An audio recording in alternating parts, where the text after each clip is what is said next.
কে যিনি মমতাময়ী মা দিয়ে ছোট্ট বাচ্চা শিশুকে লালন পালন করে গড়ে তোলে?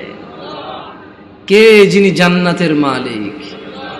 জাহান্নাম থেকে নিরাপত্তা দানকারী কে? তাহলে প্রশংসা কার? আলহামদুলিল্লাহ। অসংখ্য দুরূদ ও সালাম নাজিল হুন মুস্তাফা সাল্লাল্লাহু আলাইহি ওয়াসাল্লামের উপর, যার পরে এই পৃথিবীতে আর কোন নবী রাসূল আগমন করবেন। আমরা সবাই বলি আল্লাহুম্মা সাল্লি আলাইহি, আল্লাহুম্মা বারিক আলাইহি। নয়াপাড়ার মানুষ কি জানে? আমাদের পূর্বে একজন নবী বলেছিল, ওয়াকালা ইন্নী যাহিবুন ইলা রাব্বি সায়াহদিন, ওয়াকালা ইন্নী যাহিবুন ইলা রাব্বি সায়াহদিন। নয়াপাড়ার যুবকরা কি জানে একজন নবী বলেছিল, আমি আমার আল্লাহর দিকে যাচ্ছি, তিনি আমাকে হিদায়াত দিবে। ও নয়াপাড়ার মহিলা ও পুরুষ, তোমরা কি তোমাদের রবের দিকে যেতে চাও? তবে জেনে নাও, তোমাদের রব ছাড়া হিদায়াত দেওয়ার কেউ নেই। তিনি বলছেন, ওয়াহাদাইনাহুন নাজদাইন, আমি দেখিয়েছি দুটি পথ। ও নয়াপাড়ার যুবকরা, তোমরা কি তোমাদের রবের দিকে যাবে? তিনি তোমাদেরকে হিদায়াত দেবে। যদি যুবক, বৃদ্ধ, মহিলা, পুরুষ এটা ধারণা করে নেয় যে হিদায়াত মসজিদ ব্যতীত অন্য কোন রং বেরঙ্গের ঘরে পাওয়া যায়, সে ভুলের মধ্যে রয়েছে। যত সুন্দর রঙিন ঘর হোক,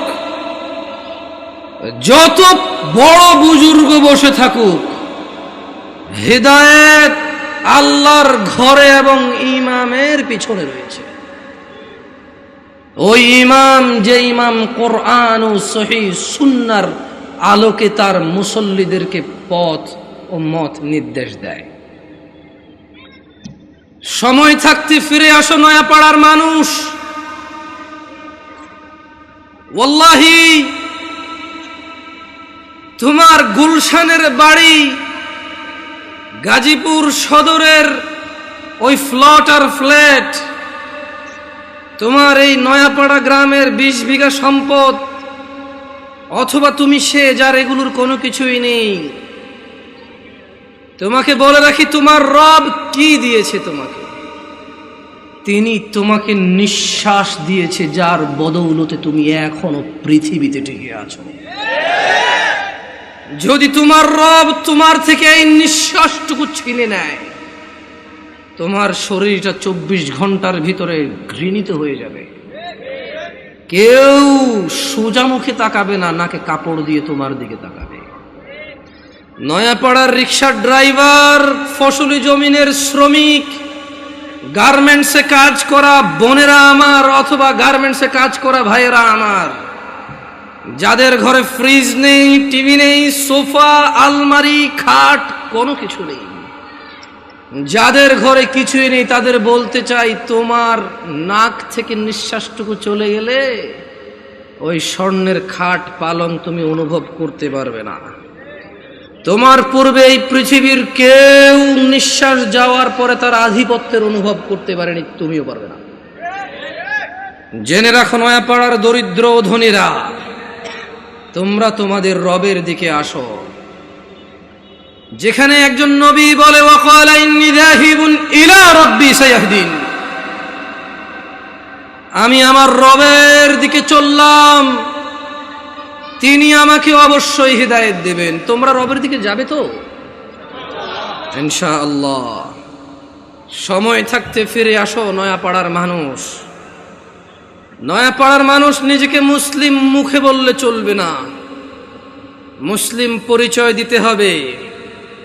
তোমাদের জন্য তোমাদের রবের পক্ষ থেকে সুসংবাদ রয়েছে, যারা তোমরা 5 ওয়াক্ত নামাজ আদায় করো, তোমরা যারা রবের সাথে শিরিক করো না, যারা তোমরা নবীর শিক্ষার সুন্নতের বিরুদ্ধে গিয়ে বিদআত ভালো বলে বাড়াবাড়ি করো না, তোমরা যারা নিজেকে মুসলিম বলে মুসলিম হিসেবে থাকতে প্রত্যেকটা অন্যায় অপরাধকে ঘৃণা করো, ন্যায় নীতির জন্য জীবন দিতে প্রস্তুত তোমরা যারা, তোমাদের জন্য রবের থেকে সুসংবাদ রয়েছে।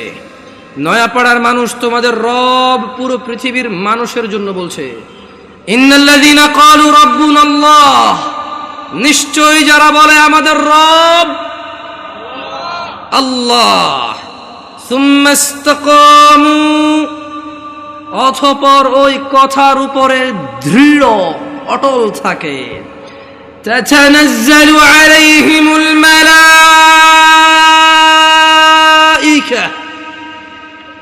যারা বলে আমাদের রব হচ্ছে আল্লাহ, এই কথার উপর যারা অটল অবিচল থাকে, আল্লাহ বলছে তাতানাজ্জালু আলাইহিমুল মালাইকা, আল্লাহ এই লোকগুলার জন্য ফেরেশতা নাজিল করে। ফেরেশতারা ওদেরকে বলে, আল্লাহ তাখাফু, তোমরা ভীত হয়ো না, কিচ্ছু করতে পারবে না কেউ তোমাদের। 70 বছরের জীবন কে কতই আর কষ্ট দেবে, কতটুকুই বা দরিদ্রতা ভুগবে, কতটুকুই বা অসুস্থতা ভুগবে, কতটুকুই বা লজ্জিত অথবা অপমানিত হবে, কতটুকুই বা অবহেলিত হবে, কতদিনই বা তোমাকে বিচার সালিশে ডাকা হবে না, কতজনই বা তোমার মেয়ের বিয়ের জন্য আসবে না। আল্লাহ তাখাফু, ভয় পেও না। কতজন কতদিন মারতে আসবে বলবে, কতজন কতদিন বলবে হুজুর এখানে কোরআন সুন্নাহর দাওয়াত দেন, আমাদের বিরুদ্ধে যায় এমন কিছু বলিয়েন না। আল্লাহ তাখাফু, তোমরা ভীত হয়ো না, ওয়ালা তাহজানু, চিন্তিত হয়ো না, ওয়াবিশিরু বিল জান্নাহ, ও তোমরা যারা বলো তোমাদের রব আল্লাহ, তারপর ওই কথার প্রতি তোমরা যারা অটল থাকো, ওয়াবিশিরু বিল জান্নাহ, তোমাদের জন্য সুসংবাদ নিয়ে নাও জান্নাতের, আল্লাতী কুনতুম তুআদুন, যার প্রতিশ্রুতি তোমাদেরকে দেওয়া হয়েছিল। নাহনু আউলিয়াউকুম ফিল হায়াতিদ দুনিয়া ওয়া ফিল আখিরাহ, ও তোমরা যারা বলো আল্লাহ আমাদের রব এবং সেই কথায় অটল থাকো, তোমাদের বন্ধু এমপি নয়, মন্ত্রী নয়, তোমাদের বন্ধু এই এলাকার ধনী ব্যক্তি নয়, জজ নয়, ব্যারিস্টার নয়, পুলিশ নয়, র্যাব নয়, আর্মি নয়। আল্লাহ বলছে যে ফেরেশতারা বলবে, নাহনু আউলিয়াউকুম, ও আল্লাহর বান্দারা আমরা ফেরেশতারা তোমাদের বন্ধু। কোথায় বন্ধু? ফিদ দুনিয়া, ফিল হায়াতিদ দুনিয়া, তোমরা এই দুনিয়াতে বেঁচে আসো, জেনে রাখো আমাদেরকে না দেখলো আমরা তোমাদের বন্ধু আউলিয়া। ওয়াফিল আখিরাহ, যখন মৃত্যুবরণ করে আখিরাতে যাবে, ফেরেশতারা বলছে যে ওখানেও আমরা তোমাদের বন্ধু। ওয়ালাকুম ফিহা মা তাশতাহি আনফুসুকুম ওয়ালাকুম ফিহা মা তাদউন, আর সেখানে তোমাদের জন্য থাকবে যা কিছু তোমাদের মন চাইবে, এবং সেখানে তোমাদের জন্য থাকবে না যা তোমরা দাবি করবে। মানে যারা বলবে যে আল্লাহ আমাদের রব, এরপর 5 ওয়াক্ত নামাজ পড়ে এটাকে সাক্ষ্য দিবে, প্রত্যেক ওই অন্যায় কাজ থেকে নিজেকে বিরত রাখার সর্বোচ্চ চেষ্টা করবে, কোন অন্যায় লিপ্ত হলে সঙ্গে সঙ্গে ক্ষমা চেয়ে অনুতপ্ত হয়ে সে অন্যায় থেকে ফিরে আসবে, আর বেশি বেশি আল্লাহর প্রশংসা করবে, বেশি বেশি নিজের প্রতি যে অনুগ্রহ তার স্বীকৃতি দিবে, আল্লাহ যে অনুগ্রহ করেছে, পিতা মাতা আত্মীয় স্বজন সব দিকে খেয়াল রাখবে।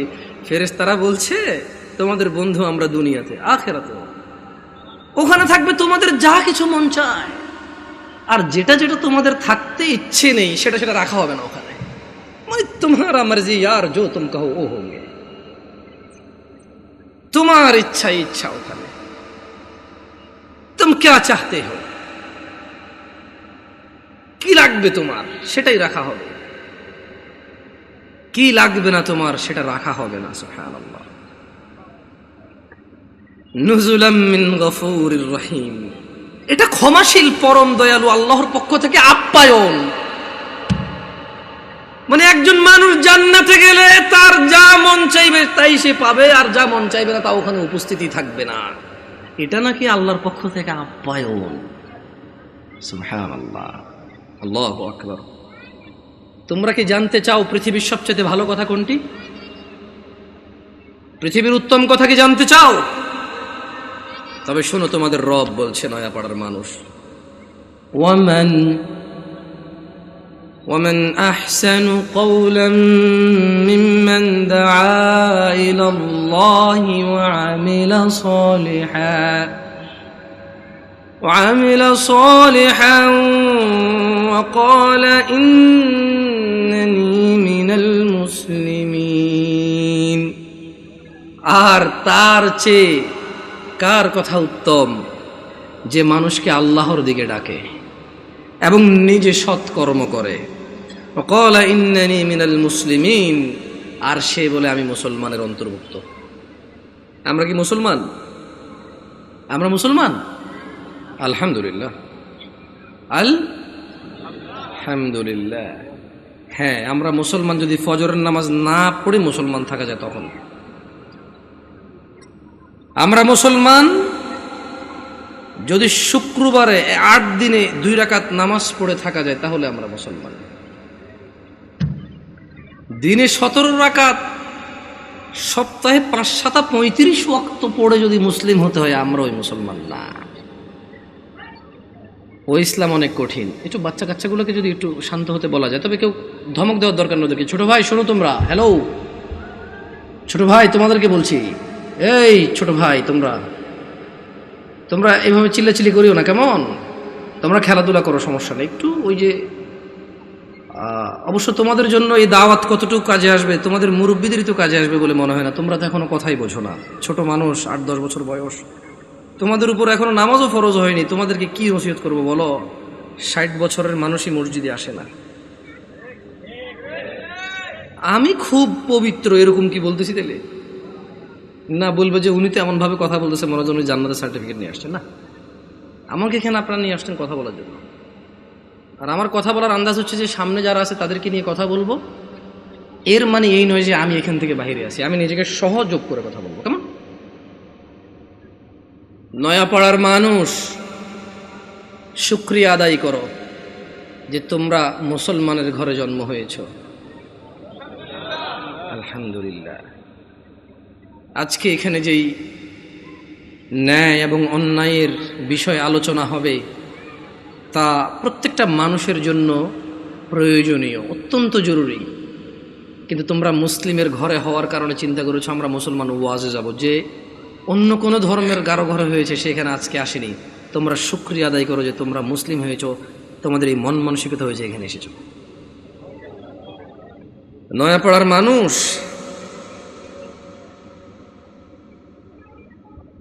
তোমরা কি মুসলমান হয়ে মরতে চাও?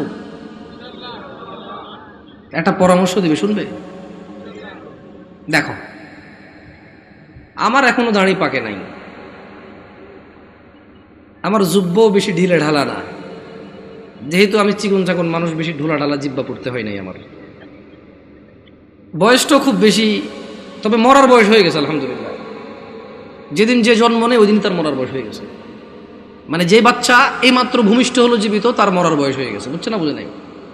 সেই হিসেবে আমারও মরার বয়স হয়ে গেছে, কম হয়নি বয়স। তবে একেবারেই মুরব্বী বয়স এখনো হয়নি, হয়েছে। যদি কেউ তোমাদেরকে বলে তোমরা শুধু শুক্রবারের নামাজ আদায় করে মুসলিম হয়ে আল্লাহর সামনে দাঁড়ানোর পরে আল্লাহ এটা গ্রহণ করবে, সে তোমাকে ভুল শিক্ষা দিছে। আমি মানুষ, বয়সে কম হতে পারি, শারীরিকভাবে অত উঁচা লম্বা নই আমি। আল্লাহ আমাকে যেরকম করেছে অনেক সুন্দর করেছেন আলহামদুলিল্লাহ। আমি আমার কদ কাঠি নিয়ে সন্তুষ্ট আছি আলহামদুলিল্লাহ। ও নয়াপাড়ার মানুষ, মহিলা এবং পুরুষ, এই পৃথিবীর সকল মুহাদ্দিস, মুফাসসির, মুআল্লিম, হাকিম, আল্লামা, হাজি, মুন্সি, গাজী, হুজুর, শায়খ, সব যদি এক জায়গা করো আর যদি ফতোয়া নাও শুধু জুমা পড়ে মুসলিম, ওই ফতোয়া ভুল। আমি ফতোয়া দেই না এটা ঠিক, তবে ওই ফতোয়া ভুল, এটা আমি ক্লেম করতেছি। এটা আমি নিজস্ব দায়ভার নিয়ে বলতেছি। কারণ রাসূলুল্লাহ সাল্লাল্লাহু আলাইহি ওয়াসাল্লাম বলেছে, নিশ্চয় কুফরি এবং শিরকি আর ঈমানের মধ্যে পার্থক্য হচ্ছে নামাজ। যে নামাজ আদায় করে সে মুমিন, যে নামাজ আদায় করে না সে শিরক করলো, কুফরি করলো, সে জুলুম করলো। তো নামাজ কি শুধু শুক্রবারে মুসলমানদের প্রতি? নামাজ দিনে 5 ওয়াক্ত। মুরব্বী, এই কেউ ক্যামেরা ঘুরানোর দরকার নাই। ইউটিউবাররা একটু বেশি টাকা পয়সা কামানোর জন্য মানুষের ইজ্জত সম্মানের চিন্তা করে না, যেমনি সামনে থাকে। মুরব্বী, জোহরের নামাজ কয় রাকাত? আপনি জোহরের নামাজ কয় রাকাত? বসেন, সমস্যা নেই। জোহরের নামাজ কয় রাকাত? 12 রাকাত। জোহরের নামাজ কত রাকাত পেলাম আমরা? আসর আসর আসর নামাজ 4 রাকাত। মাগরিব 7 না 5? বুঝে দেখেন, 5। যাক, আমার এলাকায় 7 চলে না, আমি বুঝাই দিব কেমনে। এই আপনারা বিরক্ত হচ্ছেন না তো? একটু ওদেরকে একটু জায়গা, ভাই আপনি চলে আসেন, কেমন মেহমান আসছি, যদি দাঁড়ায় দাঁড়ায় আপ্যায়ন করেন বলবো যে গেছি গাজীপুরে, কি অভদ্র এলাকা রে ভাই, এসব দাঁড়ায় আছে না। যদি জায়গার সমস্যা হয় তাহলে অসুবিধা নাই। দেখছেন এমন পাম দিছি, না বসে উপায় নেই আপনাদের। আসেন, সমস্যা আসেন। এটা ভদ্রতা, এটা সাধারণ ভদ্রতা যে আপনারা বসবেন। কেমন মানে যখন কেউ কথা বলে আপনারা যখন বসবেন, ওর কথা বলার মানে স্পৃহা বাড়ে।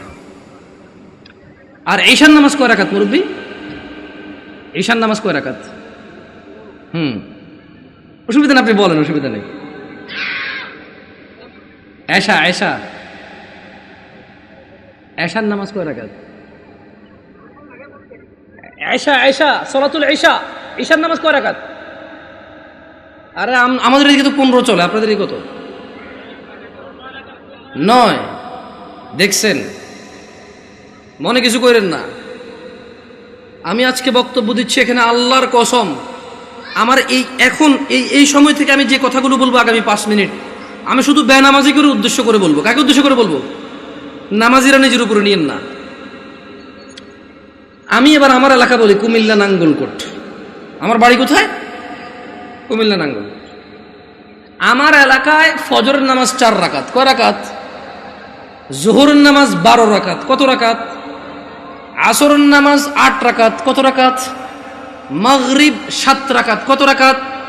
একটু আমার সঙ্গে সঙ্গে বলিন, কেমন ভাল লাগে শুনতে। ঈশান নামাজ 15 রাকাত। কত রাকাত? 15 রাকাত। আমি প্রশ্ন করলাম আমার আম্মারে, যে আম্মা ফজরের নামাজ 4 রাকাত কেমনে হইল? তো 2 রাকাত ফরজ। 2 রাকাত সুন্নত, 2 রাকাত ফরজ। কত হইল? আমি কইছি আম্মা ফজরের নামাজ তো ফরজ 2 রাকাত।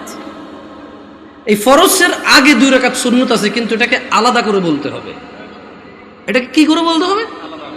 সুন্নাহ। আমি বললাম আম্মা জোহরের নামাজ কেমনে 12 রাকাত? ফজর আমি মেনে নিছি, সুন্নতে মুআক্কাদা 2 রাকাত আছে, ফরজ 2 রাকাত আছে। কত রাকাত হলো? এটাতে কোনো তর্ক করার কিছু নাই। তবে ফরজ কয় রাকাত? মানে কত রাকাত না পড়লে সে লোক কুফরি করেছে? 4 রাকাত না 2 রাকাত? মানে ফজরের নামাজ একজন লোক কত রাকাত না পড়লে কুফরি করেছে? 2 না 4? 2 রাকাত না পড়লে কুফরি করেছে। বুঝেছেন? আসেনি? মানে 4 রাকাত না পড়লে যে কুফরি হবে তা না। আমি কিন্তু আগে বলেছি, বেনামাজিদেরকে বলতেছি তোমরা নামাজকে ভয় পাও না। আমি এটা দায়িত্ব নিয়ে বলতেছি, অসুবিধা নেই। হ্যাঁ ইনশাআল্লাহ, ওকে। আমি বললাম আম্মা জোহরের নামাজ কেমনে গো 12 রাকাত? আমার আঞ্চলিকতা। আমার আম্মা সহজ সরল মানুষ, উনি খুব মাশাআল্লাহ নামাজি মানুষ, আল্লাহ ওনাকে কবুল করুক। তারপরও গ্রামের মানুষ যেমন হয় উনি ঠিক তেমনই, একবারে এক্সট্রা অর্ডিনারি কিছু না, ওকে। আবার একবারে নর্মাল না, ঠিক গ্রামের মা। উল্টাপাল্টাগুলো আগে মারতো দূরে, হ্যাঁ, একবারে ঠিক গ্রামের মাই। ঝগড়া হলে দেখা যায় আরেকজনের দোষ, মাই দিত আমগো আমার ভাইদেরকে, তুই গেছুস কে? ঠিক ওরকমই আমার আম্মা। তো কয় যে বড় সুন্নত 4 রাকাত। কোন সুন্নত 4 রাকাত? ফরজের আগে। ফরজ 4 রাকাত। কত হইল? কইলাম আম্মা ঠিক আছে 8 পাইলাম। এরপর ছোট সুন্নত 2 রাকাত। কত হইল? কইলাম আম্মা 10 পর্যন্ত কিন্তু আমি বুঝছি, কারণ এখানে 6 রাকাত সুন্নতে মুআক্কাদা আছে। বাকি 2 রাকাত কেমনে এসে 12 রাকাত জোহর নামাজ হইল? 2 রাকাত নফল। আমি আমার নফলের তো কোনো হিসাব হয় না। 4 রাকাত নফল করতো তাহলে জোহর নামাজ 14 রাকাত করা যাবে। কারণ যদি নফল 2 রাকাত অ্যাড করে যদি জোহরকে 12 বানানো যায়, তাহলে আরো 2 রাকাত নফল অ্যাড করে 14 বানানো যাবে। কেমনে? আমি কিছু যেমনি 2 রাকাত অ্যাড হয়ে 12 হয়েছে, এমনি 2 রাকাত অ্যাড হয়ে 14 হবো। বুঝাইতে পারিনি, বুঝাইতে পারিনি মনে হয়। কি আমি কি ভুল শিক্ষা দিচ্ছি মানুষকে? না, আমি আমার আম্মাকে বললাম যে আম্মা 10 পর্যন্ত আমি বুঝতে পারছি যে এখানে 4 রাকাত আছে, যেটা না পড়লে মানুষ কুফরি করে, শিরিক করে, মানুষের ঈমান থাকে না, ওর মুসলমানিত্ব থাকে না। আল্লাহ নবী বলেছে মুশরিক কাফের আর মুসলমান মুমিনের মধ্যে পার্থক্য হচ্ছে নামাজ। এ হলো জোহর 4 রাকাত না পড়লে এই লোক আর এই হিন্দু বৌদ্ধ খ্রিস্টানের মধ্যে পার্থক্য তেমন কিছু থাকে না।